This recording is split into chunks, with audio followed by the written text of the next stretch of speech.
On this episode of the Contagious Influences of America podcast, there's a great film. Actually, it's one of my favorites, coming to theaters for one night only, and I can't wait to share it with you. You know, your movie is kind of in limbo. Is there any way I can help you get it out of there? And so we began to work together to, in effect, rescue the movie.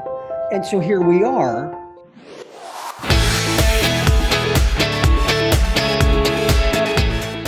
Hello and welcome to CIA Contagious Influencers of America, the podcast from the producers of Keep the Faith. I'm David Sams, and I'm really excited to have somebody really special on the phone with me in just a minute. I have to tell you, the film that we're going to be talking about is called The Way, and it came out like a dozen years ago, but it's in theaters, and it was just a small little release back then, but it has gained millions of fans around the world over the past 12 years. A lot of people have seen it via DVD and Blu-ray and also streaming.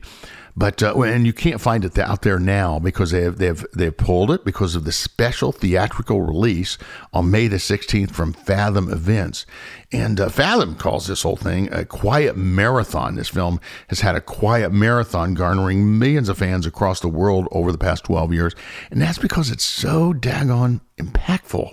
And it really this film will give you the yearning to travel, and it's going to inspire your faith. It's so spiritual, and you could feel this walk as you watch the movie.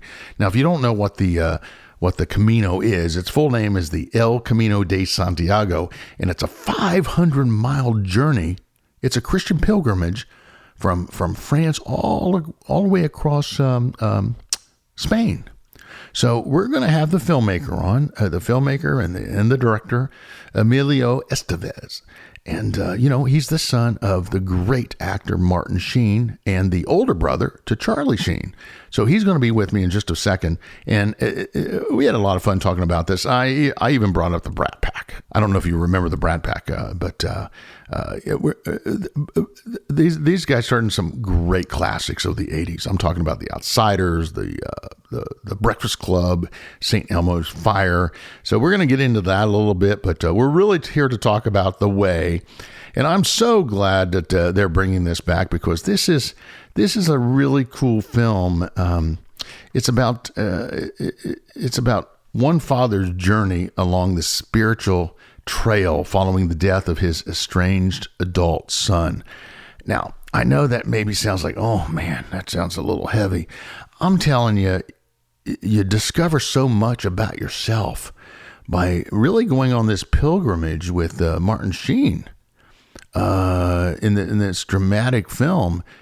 And I really felt like I was right there. As a matter of fact, I want to go. I was going to go on this pilgrimage pre-pandemic. I was going to go with a buddy who's done it, 3 times. But we'll get into that. But I can't wait to get out there at some point and be able to do this. So I'm going to have Emilio here in just a second, and we're going to have a great conversation about the movie The Way, which hits theaters on May 16th. But first, I'm here to tell you that right now is the perfect time to rethink how you pay for healthcare.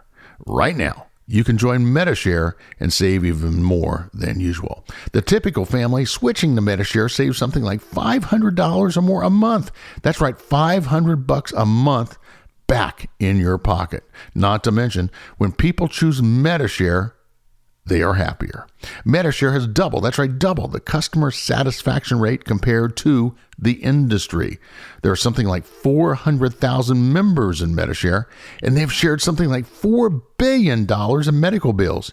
And it's really a great community. People encourage and pray for one another. This is not your normal cup of tea, my friends. This is a great company, a great cause, and this is a great opportunity for you to save something like $500 a month. Great savings, great health care, so why wait? Right now is the time to make the switch to MediShare. Here's the number you need, 833-32-BIBLE, 833-32-BIBLE, 833-32-BIBLE. Now let's get to that interview I did with Emilio Estevez.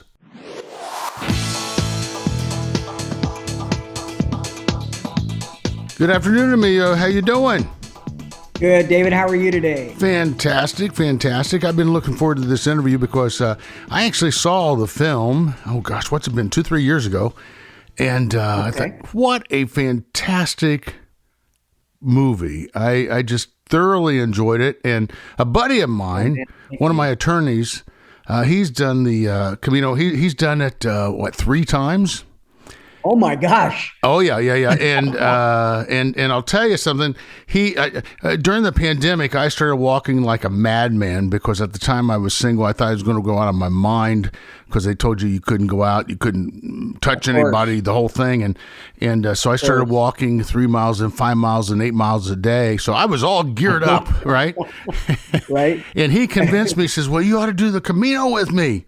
And I said, "Hey, I'm in." So I got all ready to go. And then, of course, he decided, well, you know what? I'm not getting vaccinated, so I can't go over there.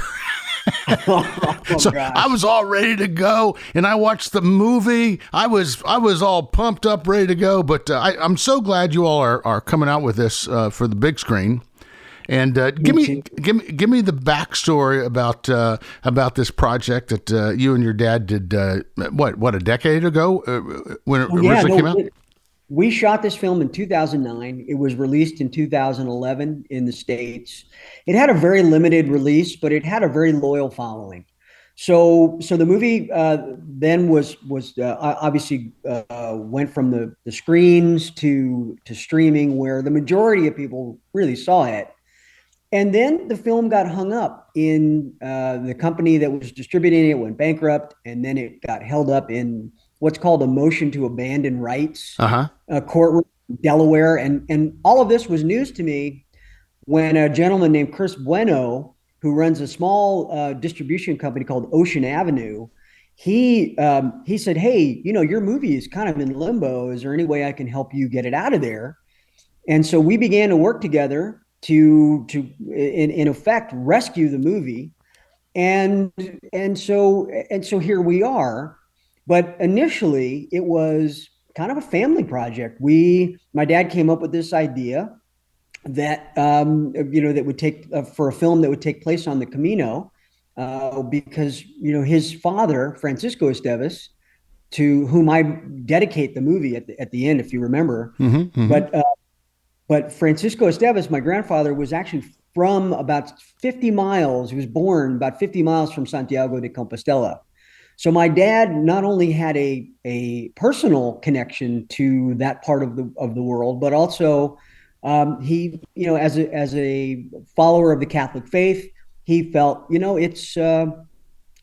I should really go and make pilgrimage. This is something that we as Christians should do. Right. And but he didn't have the time to do a full 6 weeks on the Camino. And he happened to be over in Ireland to celebrate the 100-year birthday of his mother, whom he lost when he was 10 years old.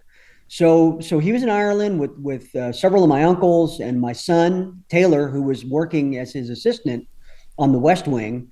And he said, "Hey, how about we go over to Spain and do some of this Camino, but we can't walk it. Let's do it by car."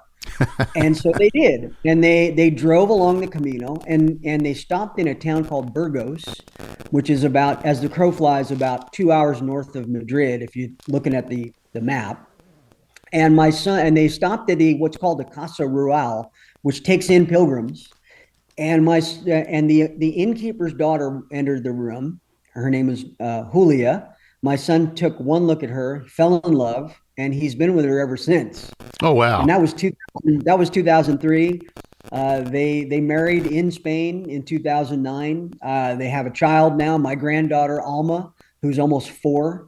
And so it was sort of the beginning of the miracles that happened for our family on the Camino. So my father comes back and he says, "Hey, we're going to lose your son to Spain, it looks like." And so I said, "Well, as long as he has found his calling and a true love, I get it." But I began to sort of examine what a movie would look like along the Camino. And then I thought, well, I kind of lost my son in Spain. And what if this movie is about a father who loses his son? Mm-hmm, mm-hmm. That was the impetus for the writing and the development of the movie. I had a script in January of 2009, and we were shooting by September of that same year. So It all came together very, very quickly. it absolutely did. So let's back up just a little bit and paint the picture for our listeners what the Camino is all about. So the Camino is a 1,000-year-plus-year-old pilgrimage that begins now. It used to begin in Notre Dame in Paris, but for the most part, now it begins just on the other side of the Spanish-French border in a little town called Saint-Jean-Pied-de-Port. Most pilgrims will take the train from Paris down to Saint Jean. Will start the pilgrimage, go over the Pyrenees, and travel 500 miles or 800 kilometers to the cathedral in Santiago de Compostela, where the remains of St. James, the apostle of Jesus, is believed to be buried. His remains are believed to be there. And so pilgrims have been, like I said, been doing this pilgrimage for 1,000 years. And but no one's really made a dramatic movie about it. And in fact, when we started going over to Spain to talk about making it, the Spanish people were like, well, what the heck do you Americans know about? This is our pilgrimage. This belongs to us. And I said, well, you've had 1,000 years to make a movie about it. So yeah, exactly. So here we go. And we should point out for those listening, this is by foot, but you're walking That's this. Right. So that's right. And That's right. Some people will bike it. Some people will have done it on horseback. And then if you don't have the whole, listen, most of us don't have the 6 or 8 weeks it takes where we can just walk away from school or jobs or our other commitments to do that. So people will take it in segments. So if you get 2 weeks a year of vacation, some people will go 2 weeks and do, however many miles they can, come back the next year and continue it until they complete the journey. Mm-hmm, mm-hmm. And this is really a very spiritual experience, correct? It can be. I mean, the journey is however you want it to be, but I don't believe that anybody who starts out the Camino finishes it feeling the same way. In other words, some guys will go out there looking for a partner or looking for, exercise or looking to, as just something to complete as a bucket list, something they tick off. But you cannot do the Camino without being emotionally and spiritually uplifted. It's impossible. You find community, you find the better and the lesser parts of yourself. It is the walking. It is the contemplative sort of walking and listen, none of us walk this earth alone. Life is too big to walk it alone, as we like to say. But you find yourself along the Camino, and it becomes a spiritual journey, whether you want it to be or not. Well, I know my friend Tom, who's done this 3 times.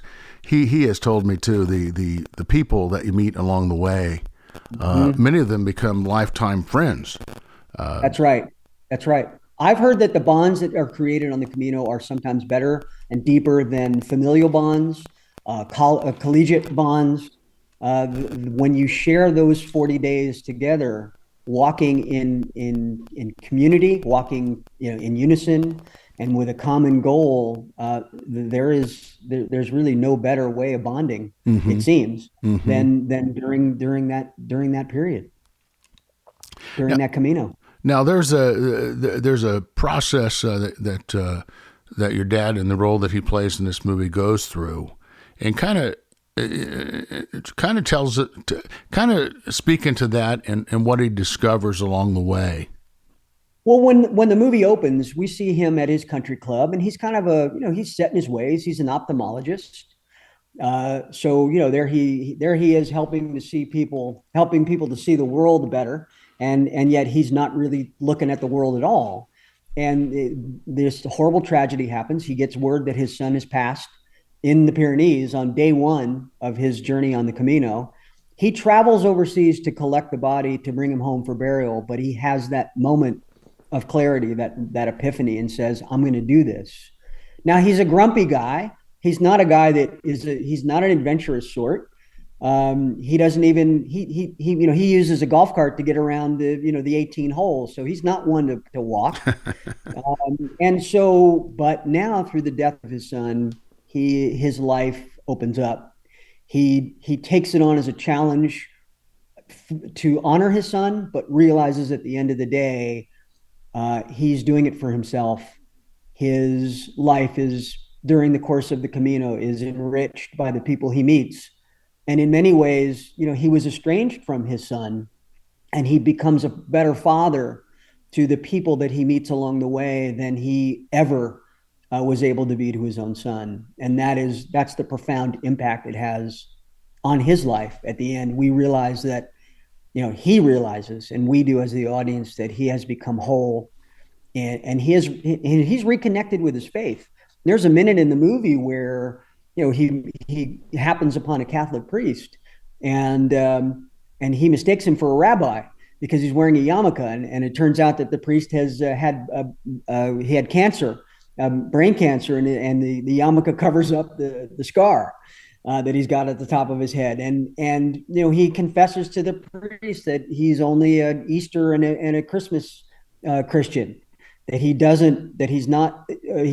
fallen away from his faith. And I believe by the end of the movie, he's a guy who has renewed faith and renewed a connection with his Catholicism and with his Christianity. Now, you've acted alongside your dad a handful of times. What's that like? Well, I don't know. Give me the scoop. Have you had the pleasure or displeasure of working with one of your parents? Oh, absolutely. So it's not always. I mean, when you work alongside somebody that's a member of your family, you kind of where all the buttons are because you help build the machine. Mm-hmm. And so with this, I know him so well, and he knows me so well, and that doesn't always inure to either one of our benefits. Sometimes, we have a tendency to take each other for granted, and or we got into some arguments. But overall, I had to keep. How do I say this gently? My dad has never met a stranger, mm-hmm. and mm-hmm. the first thing he does when he meets you, he said, "Well, where are you from?" And then he'll draw parallels, and he said, "Well, I was there one time," and he was doing that as the character in the movie. And I said, well, wait a minute, you're not that guy. You are Tom Avery. You're not Martin Sheen. And so you got to kind of park Martin Sheen. You're not running for mayor, buddy. You need to be grumpy. You need to be more of a curmudgeon, and then you'll become who you want to be, who everybody knows you to be by the end of the movie. But let's pace this out. And so for me as a director, to try to get him not to be Martin was, I think, my biggest challenge, and certainly his was not playing to his better angels. Mm-hmm. Again, we all see ourselves as heroes in our own lives, and I think that he always wants to be seen as that. And I had, Tom had to be a little prickly. Mm-hmm. Mm-hmm. Now, you wrote and directed this, and you've kind of moved into directing over the past decade or so.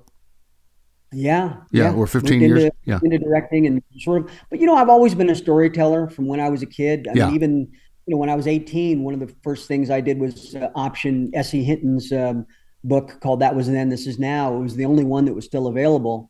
We made it into a very mediocre movie. Unfortunately, it didn't obviously stand up alongside the others, but nevertheless, I've always been interested in storytelling, and it just seemed like a natural progression. However, in the coming years, I'm looking to get back in front of the camera. We're talking about a Young Guns reboot.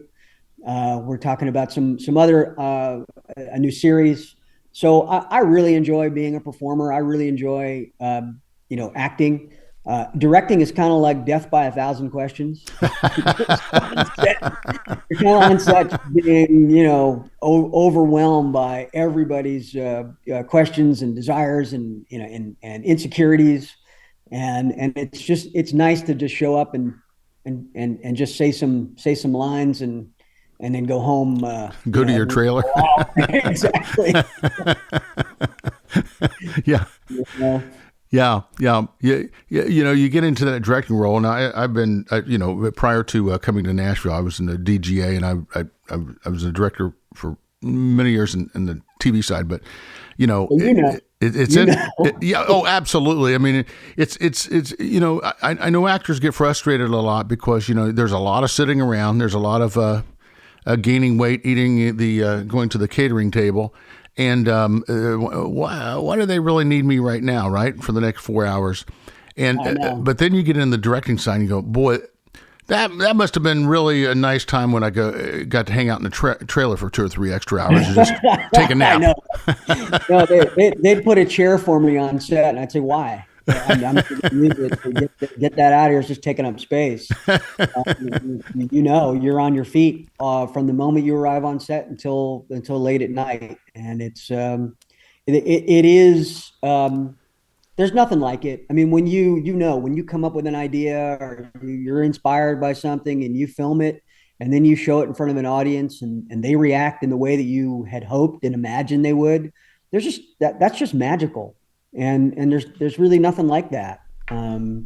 I think too, actors often don't, and maybe you've run into this as a director, they've been, how can I say this, kind of messed around by whether it's the edit or they thought they were gonna the role was one way and then they sit in the theater and it's something completely different. And so I think that there's a trust factor. Actors will come to work with a chip on their shoulder and already not trusting the director. Even have you ever run into that? Oh yeah. So it's like so you spend maybe that first week trying to gain the actor's trust and hope that you succeed. As an actor, I never want to leave any of my actors out to dry. And I always said, I'm going to create a safe space for you to experiment, for you to be who you are, and we can find this character together, but I'm not going to make you look like a fool, because I've certainly had enough directors make me look like one. It's got to be an exciting time for you with the proliferation. I mean, there's so many opportunities now with all the streamers and all the outlets. But that also means there's more gatekeepers. That's true. Right? That's and true. There's more niche TV these days, and so there are a lot of streamers who are programming for sometimes their own personal tastes, and that doesn't necessarily translate to what the rest of America is watching. And so I find that sometimes you bounce into that or you bump into it, and it can be frustrating. I don't know if you know this, but I spend a lot of time crisscrossing around the country. I've got over 320,000 miles on my old Lexus, and that was and I've driven every car that I've owned into the ground, because I'm out on the road, and as soon as you get outside of the 310 and the 212 area codes and you get out into America, it becomes a whole different world, and I know what people want to see. And it doesn't necessarily align with the decisions that are made in Hollywood and New York. Well, that's one reason I moved to Nashville, 13 years ago, before everybody else started moving here. And right, it's just amazing. Right. It's just amazing to get outside of that bubble of L.A. and New York. I'm with you, and I'm 4 hours north of you, up in Cincinnati, where I have a house. So my mom's from Cincy, my dad's from Dayton.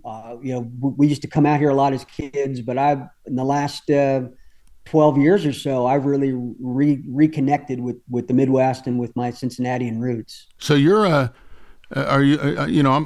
originally from Columbus. All my family is in Columbus. And I'll be darned. Okay, I'm a Buckeye. I'll be darned. My girlfriend, you're a Buckeye too. My girlfriend's from Dublin. OH. So. OH. IO. No, it is amazing. It is amazing to be with a winner, isn't it? She's laughing. Okay. No, it's a great part of the country, great people, and really, truly, I agree with you. You really get to know what 90% of America really is looking for. I mean, look at the incredible success of some of the faith-based movies. Jesus Revolution. Look at the thing that was just crowdfunded by Angel Studios. His only son. It was made for $250,000 and it's done over $11 million in the theater. Mind blowing. It's mind blowing. Yeah. There's such an appetite. There are, or even look at a show like Yellowstone, right? It's absolutely. It's just hitting those sweet spots that I think, again, Madison Avenue needs to start paying attention to, and so does Hollywood. So playing into that, what would you like to make next? If you really got to make a film that really played to that audience between New York and LA, what would it be? Well, one of the things we are talking about is a sequel to The Way called The Way Chapter 2. And it's a continuing saga of Tom. Again, he's found his faith. He has enlisted in the Doctors Without Borders mission in Africa, and he's performing cataract surgeries. He gets word that the Irishman has written his book, and there's some bad news in it. And some challenging news and information in it, and it prompts him to go on another mission and find the writer and reunite with the Dutchman and go on a whole nother adventure. So that's one of the things we're talking about doing right now. My dad's 83, so we kind of need to do that this year while because it's going to require a lot of walking. Okay, but I think on the heels of this re-release of The Way, I think that's probably going to be next. Again, given his age and given sort of the urgency that I want to get this sequel out, that's something. I think from what I can understand, based on my travels, America wants to see me back on a horse. And so we're talking about doing another iteration of me playing the kid. If you remember from part 2, we examined the idea of Brushy Bill Roberts and the fact that he was claiming to be Billy the Kid. There is some new information. In fact, I just did a narration on a documentary about a new photo that may actually prove that Brushy Bill Roberts is and was Billy the Kid. That he died in Hyco, Texas, in 1950. That he wasn't killed in 1881 by Pat Garrett. So I know it's very controversial, but especially for the purists. But the purists may be wrong in this case, and we may have the evidence to back that up. So we're talking about that in a meaningful way. And there's a script that's awfully good, and I wrote it. So has there been any talk about bringing back the members of the Brat Pack from 30, 40 years ago and doing any kind of a project together? And as long as I have something to say about it, I don't think that's ever going to happen. Too many bad memories? No, not bad memories. Just kind of, we just, that whole period was, it kind of painted a lot of us in a bad light. Mm-hmm. And I know there are people that would argue that, but for the most part, when that happened, when all that went down, I considered myself a thoughtful, hardworking actor, writer, director in training. Right. When this thing came out, it was like, oh man, it was like, that's not who I am. That's a moment. That was a moment. That was a night.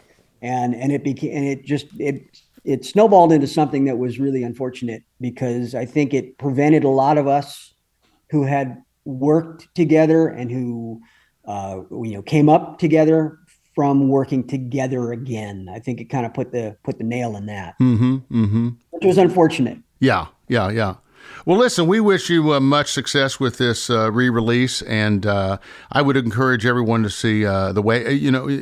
If I know we're doing a push here because of this wonderful theatrical event, but it's also been, I actually, where did I get it? I think it was on Amazon.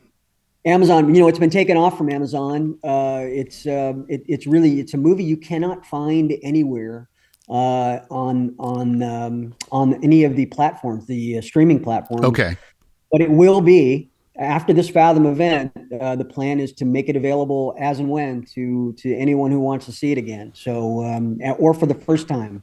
And there's a whole new generation of potential pilgrims and kids that want to travel to Europe, and now that they can post-pandemic, and go check out the Camino. Well, it's such a meaningful movie. It's such a spiritual movie, but it was so much more than I had expected. Then again, I was getting ready to do the Camino, and I thought, wow, this will be great. I mean, I get to see what it's like. Of course, one message I got was to hang on to your backpack. Right. Oh, there's that. But here's the thing, and I'll leave you with this. Yeah. The Camino is still there for you, and it waits. And when you're ready, you'll find it again. You'll make the time. I guarantee it. It'll be worth your time. Fantastic. Well, Emilio, good talking with you. Listen, if you're ever in the Nashville area, please stop by and see us here in the studio. We'd love it. Thank you so much. Thanks. It's a real pleasure to talk with you, man. All right. Thank you. Bye-bye. Bye-bye now. And thank you, Emilio. Boy, I had no idea he was a Buckeye fan. Who would have ever guessed? But hey, do go check out The Way. It's in theaters for one night only, and that's May the 16th. I highly recommend this film. Once again, I saw it years ago, and I'm going to go see it again because it is just, it is really inspiring. It will motivate you. You'll feel the spirituality of this great walk, and I can't wait to do that to myself. But May 16th, The Way, in theaters, so please do go see it. I'm David Shams, and you've been listening to CIA Contagious Influencers of America from the producers of Keep the Faith Radio. Please do check out our website at contagiousInfluencers.com, where you'll see we're over 200 episodes now, so check that out. And also our radio show website is at KeepTheFaith.com, where you're going to find all kinds of great content and episodes of our top-rated radio show at KeepTheFaith.com. Until next time, go out there and live that life and live in color, because it sure is a heck of a lot more interesting than living in black and white.